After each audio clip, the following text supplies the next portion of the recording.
مکروہ اوقات میں نماز منع کیوں؟ بہت پیارا سوال ہے کہ اکثر اسلامی بھائی یہ سوال کرتے ہیں کہ بھئی یہ طلوع آفتاب کے وقت اور غروب آفتاب کے وقت اور جب سورج سر پر آ جائے یعنی نصف النہار کے وقت جو ہے نماز منع کیوں ہے؟ تو کنز العمال کتاب الصلاۃ کی میں یہ حدیث پاک موجود ہے. دو جہاں کے تاجدار مالک و مختار سرکار عالی وقار صلی اللہ علیہ وسلم نے ارشاد فرمایا آفتاب شیطان کے سینگ کے ساتھ طلوع کرتا ہے. اس کا یہ مطلب نہیں ہے کہ سینگ اور شیطان کے سینگ اور سورج یہ ایک ساتھ نکلتے ہیں افق سے، بلکہ شیطان جو ہے وہ شرقی افق کی طرف اس طرح کھڑا ہو جاتا ہے اپنے سینگوں سمیت کہ اس کی دونوں سینگوں کے بیچ سے سورج طلوع کرتا ہے. اب جو اپنے سورج کی پوجا کرنے والے جو لوگ ہیں وہ سورج کی پوجا کرتے ہیں اور شیطان دیکھ دیکھ کے خوش ہوتا ہے اور سمجھتا ہے کہ شاید میری پوجا کی جا رہی ہے.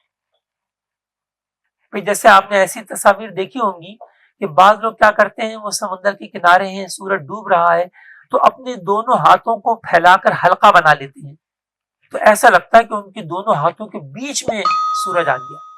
اس کا بھی یہ مطلب تو نہیں ہے نا سورج اتنا بڑا سورج اپنے دو ہاتھوں کے بیچ میں آ جائے. تو اسی طرح اتنا بڑا سورج شیطان کے سینگوں کے بیچ میں بھی نہیں آتا. وہ سورج نکلتے سورج کے سامنے پیٹھ دے کے ایسے کھڑا ہو جاتا ہے کہ گویا لگے ایسا جیسے اس کے سینگوں کے بیچ سے سورج نکل رہا ہے. ارشاد فرمایا آفتاب شیطان کے سینگ کے ساتھ طلوع کرتا ہے، جب بلند ہو جاتا ہے تو شیطان جدا ہو جاتا ہے، پھر جب سورج سر کی سیدھ پر آتا ہے تو شیطان اس سے قریب ہو جاتا ہے، جب ڈھل جاتا ہے تو شیطان ہٹ جاتا ہے، پھر جب غروب ہونا چاہتا ہے شیطان پھر اس سے قریب ہو جاتا ہے یعنی سورج سے، اور جب ڈوب جاتا ہے جدا ہو جاتا ہے. تو ان تین وقتوں میں نماز نہ پڑھو. تو اس میں جو ہے وہ ادا نماز بھی منع ہے، قضا بھی منع ہے، سجدہ تلاوت بھی منع ہے. بس اتنا ہے کہ عصر کی نماز اگر اس دن کی نہیں پڑھی تھی تو پھر وہ پڑھنا ہوگی چاہے سورج ڈوبنے کے بالکل قریب ہو اور سورج کے ڈوبنے میں چند سیکنڈ بھی باقی ہو تو تکبیر تحریمہ کہہ کر اپنی نماز کی حفاظت کرنی ہوگی. حضرت ابو ذر رضی اللہ تعالیٰ عنہ فرماتے ہیں حضور سید المرسلین صلی اللہ علیہ وسلم نے میری ران پر ہاتھ مار کر فرمایا تیرا کیا حال ہوگا جب تو ایسے لوگوں میں رہ جائے گا جو نماز کو اس کے وقت سے تاخیر کریں گے یعنی وقت گزار کر پڑھیں گے. میں نے عرض کی حضور مجھے کیا حکم دیتے ہیں؟ ارشاد فرمایا تو وقت پر پڑھ لینا. سوتے میں نماز قضا ہو جانا. تاجدار رسالت صلی اللہ علیہ وسلم نے ارشاد فرمایا جو نماز سے سو جائے یا بھول جائے تو جب یاد آئے پڑھ لے کہ وہی اس کا وقت ہے.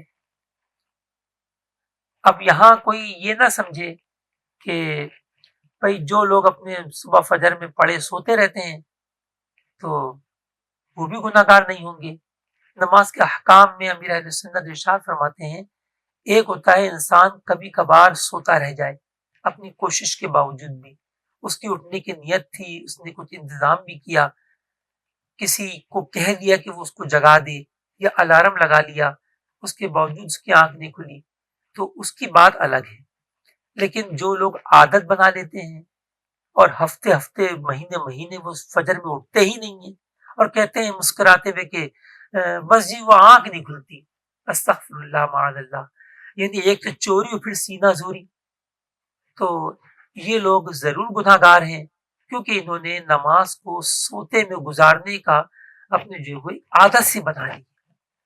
تو ہمیں پوری کوشش کرنی چاہیے اس کے تفصیلی احکام نماز کے احکام میں جو ہے آپ ملاحظہ فرمائیں کہ فجر کی نماز میں جاگنے کے لیے انسان کو کیا کیا کوششیں کرنا اس پر واجب ہوگی. فقط یہ کہہ دینے سے آنکھ نہیں کھلتی، تھکا ہوا ہوتا ہوں، یہ سب نہ. تو جو نماز سے سو جائے یا بھول جائے تو بعض اوقات انسان بھول بھی جاتا ہے، انسان ہے، نسیان کا مرکب ہے، تو وہ بھول جاتا ہے، اور پھر نماز کا وقت گزر جانے کے بعد اس کو یاد آتا ہے، تو وہ بھی گناہ گار نہیں ہے، لیکن نماز کی قضا اس کو کرنا ہوگی۔ فرمایا جب یاد آئے تو پڑھ لے کہ وہی اس کا وقت ہے۔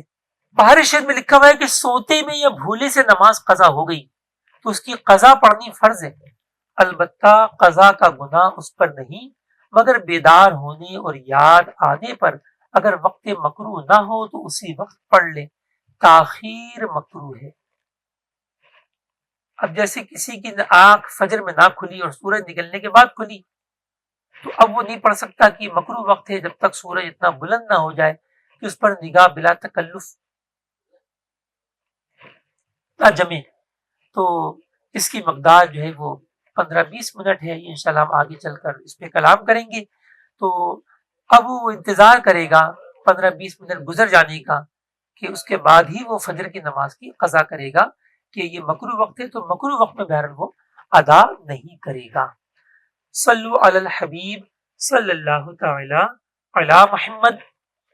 پیارے محترم اسلامی بھائیوں، ایک اور مسئلہ میں آپ کی گوش گزار کروں کہ فرض کیجئے کہ ظہر کا آخری وقت شام کے 4 بجے تھا، اور کسی نے 3:45 یہ سمجھ کر نماز پڑھی کہ ظہر کا وقت تو جا چکا، اور اس نے ظہر کی قضا کی نیت کی 3:45 جبکہ وقت 4 بجے تک تھا، تو اس کی نماز ادا ہوگی، یعنی اس کی نیت کے مطابق نہیں ہوگی بلکہ حال کے مطابق ہوگی، چونکہ حالت ایسی ہے کہ وقت ابھی موجود ہے، لہذا اس کی نماز ادا ہی ہوگی۔ اور اسی طریقے سے کسی نے 4 بجے وقت اثر شروع ہو رہا تھا اور اس نے 4:05 پہ ظہر کی نماز یہ سمجھ کر پڑھی کہ ابھی تو وقت باقی ہے، اور اس نے یہ نیت کی کہ میں آج کی ظہر کی نماز ادا پڑھتا ہوں، تو وہ نماز تو ہو جائے گی لیکن قضا ہوگی، یعنی اس کی نیت کے مطابق نہیں بلکہ حال کے مطابق ہوگی۔ اللہ تعالی ہمیں نمازوں سے محبت عطا فرمائے، نمازوں کی فکر عطا فرمائے۔ بہت کوشش کرنی چاہیے کہ ہماری نماز جو ہے وہ کبھی بھی قضا نہ ہو۔ امیر اہل سنت فرماتے ہیں کہ آپ نے نیت کر لیجئے کہ آج کے بعد میری کوئی نماز قضا نہیں ہوگی۔ تو میں بھی نیت کرتا ہوں، آپ بھی نیت کر لیجئے۔ اللہ تعالی ہم سب کو اپنے نماز روزوں کو ان کے اوقات میں اور بحسن و کمال ادا کرنے کی سعادت عطا فرمائے۔ اور اسلامی بھائی ہیں تو ان کو جو ہے نماز باجماعت جو ہے وہ بھی واجب ہے، تو بلا ضرورت کو نماز باجماعت بھی ترک نہ کیا کریں تاکہ یہ گناہ بھی ان کے دل میں نہ آئے۔ اللہ تعالی ہمیں محفوظ فرمائے۔